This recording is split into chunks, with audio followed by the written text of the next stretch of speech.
శాసనసభలో ఈరోజు లడ్డూ కల్తీ చర్చలో ముఖ్యమంత్రి చంద్రబాబు నాయుడు మాట్లాడిన దానికి ఉప ముఖ్యమంత్రి పవన్ కళ్యాణ్ మాట్లాడిన దానికి ఒక స్పష్టమైన తేడా కనిపిస్తుంది. ఇది కుట్ర కావాలని చేశారు అని గతంలో పాలించిన వాళ్ళు దీనికి కారణం అన్న పద్ధతిలో దాని మీద టార్గెటెడ్ గా చంద్రబాబు నాయుడు మాట్లాడారు. అదే సమయంలో కుట్ర గతంలో జరిగిన ఆలయాల మీద దాడులు ఇవన్నీ కూడా పవన్ కళ్యాణ్ కూడా ఇవన్నీ మాట్లాడారు. కానీ అదే సమయంలో తాను గత ప్రభుత్వాధినేతగా ముఖ్యమంత్రిగా ఉన్న జగన్మోహన్ రెడ్డిని వ్యక్తిగత అనలేదు, అప్పుడు అనలేదు, ఇప్పుడు అనలేదు అనే విషయం స్పష్టీకరించడానికి ఆయన ప్రత్యేకమైన శ్రద్ధ తీసుకు ముఖ్యమంత్రి దృష్టికి నివేదిక వచ్చింది. దాన్ని ఆయన చెప్పారు. చెప్పిన వెంటనే నేను చాలా బాధపడ్డాను.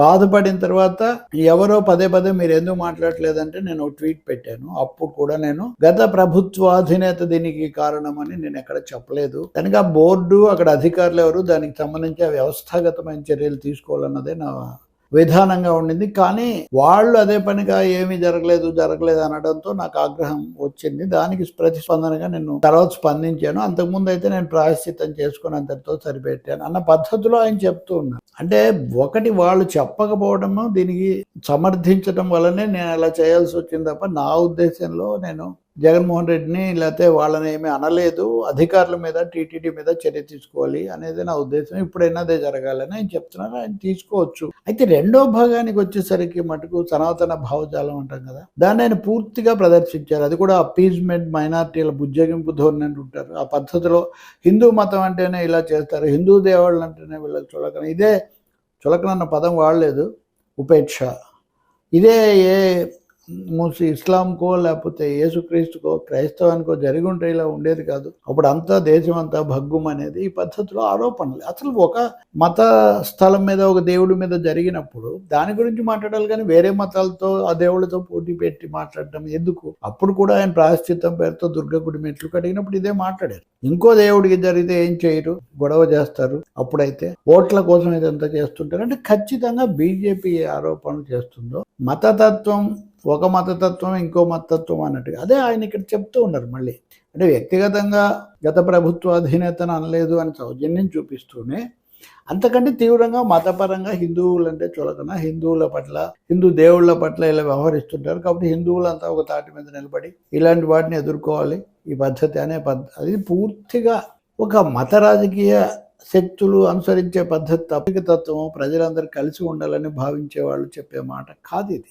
ఈరోజు సుప్రీంకోర్టు కేరళ స్టోరీ అనే సినిమాకి సంబంధించి 2 మీద తీర్పు ఇచ్చింది. కేరళ ప్రజలందరూ మత సామరస్యంతో ఉన్నప్పుడు మీరెందుకు ప్రత్యేకించి ఇలాంటివి రెచ్చగొడుతున్నారు అనే ప్రశ్న వేసింది సుప్రీంకోర్టు.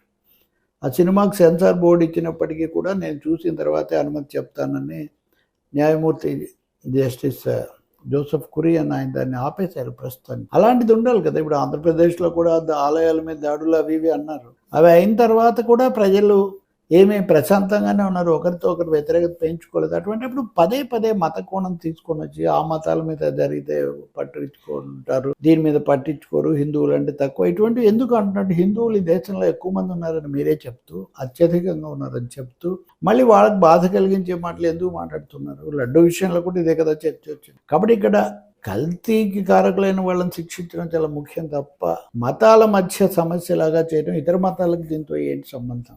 వ్యక్తులుగా వాళ్ళు ఎవరు, వాళ్ళు ఏ మతం వాళ్ళైనా కావచ్చు అనేది చూడండి తప్ప ఇంకోటి కాదు. పవన్ కళ్యాణ్ విషయంలో దిద్దుకోవాల్సింది చాలా ఉంది. ఆయన అముక్త మాల్యదలో ఒక పద్యం వినిపించారు. ఆదాయ దృష్టి ప్రజల నుంచి పన్నుల ద్వారానో ఇంకో విధంగానో సొమ్ము రాబట్టి ప్రభుత్వానికి ఇవ్వాలనుకునే వాళ్ళని అక్కడ నిలబెట్టకూడదు అని. ఇక్కడ ప్రభుత్వానికి రావట్లేదు, ఇది పక్కదో పడుతూ ఉంది. అవినీతి ఇది.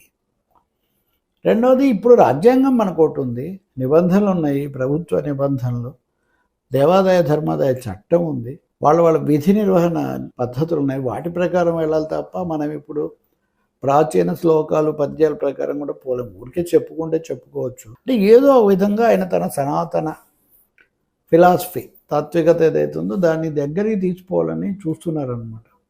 రాజకీయంగా టీడీపీ కంటే భిన్నంగా తను వాస్తవికంగా ఉన్నానని చెప్తూనే ఇంకోవైపున మతపరంగా, రాజకీయ పరంగా తను బీజేపీకి ఎక్కువ దగ్గరగా ఉన్నానని.